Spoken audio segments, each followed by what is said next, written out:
Halo semuanya, apa kabar? Selamat datang di podcast kita kali ini.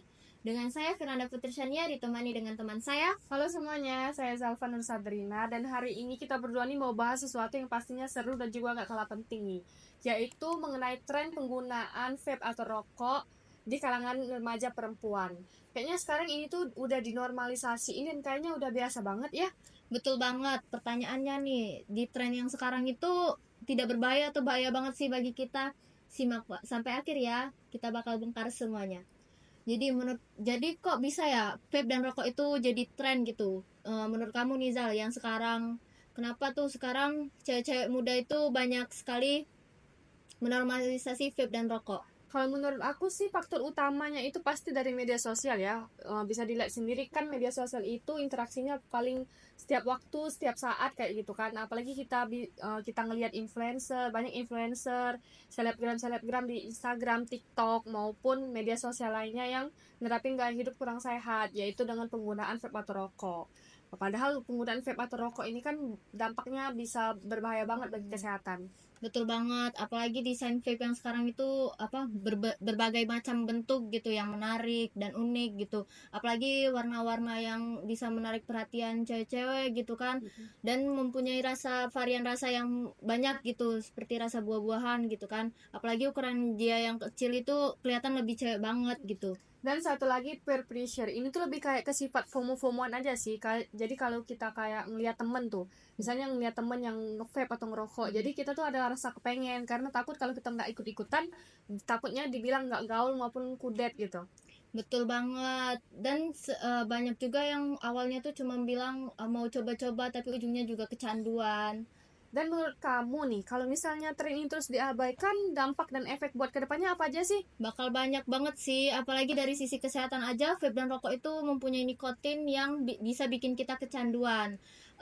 Terus bakal punya risiko penyakit ya? Betul, penyakit jantung, paru-paru, dan itu juga belum zat kimia yang berbahaya lainnya. Selain ke kesehatan fisik, pasti dampaknya juga ke kesehatan mental sih. Iya, Apalagi betul. buat remaja-remaja perempuan nih yang udah normalisasi dan udah penggunaan vape dan rokoknya tuh setiap hari dan setiap waktu udah kecanduan, itu pasti kedepannya bisa buat stres, bisa buat depresi. Betul banget. Dan jangan lupa ada stigma juga.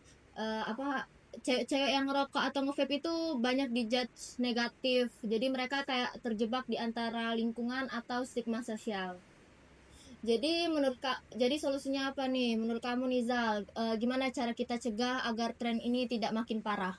Menurut aku sih yang pasti faktor paling pentingnya itu dari faktor keluarga ya, karena kan keluarga ini kan paling dekat dengan kita. Iya. Apalagi khususnya untuk orang tua nih, apalagi yang punya anak-anak perempuan harus dikasih tahu.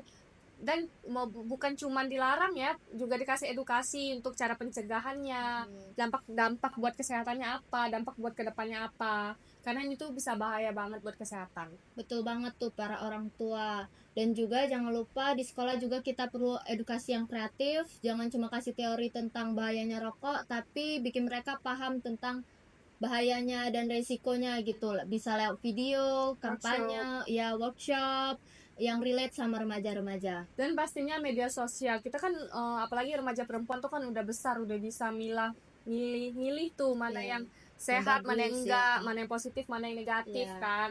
Jadi juga harus bisa gunain media sosial itu sebaik-baiknya, dan juga bisa ngeliat influencer yang lebih nerapin gaya hidup sehat daripada gaya hidup yang bisa dibilang nakal gitu. Stop glamorin vape dan rokok. Jadi dari obrolan kita tadi tuh ada 3 poin penting. Yang pertama, normalisasi ini bisa berawal dari teman dekat, media sosial, dan pemasaran yang cerdik. Dan yang kedua bisa dari dampaknya serius banget tuh, bisa untuk kesehatan kita, kesehatan fisik, mental, dan sampai stigma sosial gitu. Dan yang terakhir, solusi buat kita semua pastinya untuk bisa bedain mana, balik lagi ke tadi, mana bisa bedain mana yang sehat, mana yang enggak ya. Dan juga keluarga, sekolah, pemerintah, dan media sosial itu berperan besar. Edukasi dan komunikasi yang baik itu adalah kunci utamanya. Betul banget tuh buat kalian, terutama nih yang buat cewek-cewek mau mikir-mikir mau nyoba vape atau rokok gitu, mending pikirin lagi sih, karena kesehatan itu nggak ternilai harganya. Oke, thank you banget buat kalian yang udah nonton podcast kita hari ini. Terima kasih banyak dan Kalau kalian mau sharing-sharing ataupun mau nanyain soal tren yang kita bahas hari ini, boleh langsung ke media sosial kita ya. Oke, Terima kasih. jangan lupa ikutin podcast kita kali ini. Sampai jumpa, stay Stay safe safe dan and stay stay healthy, healthy. guys. Bye Bye-bye. bye.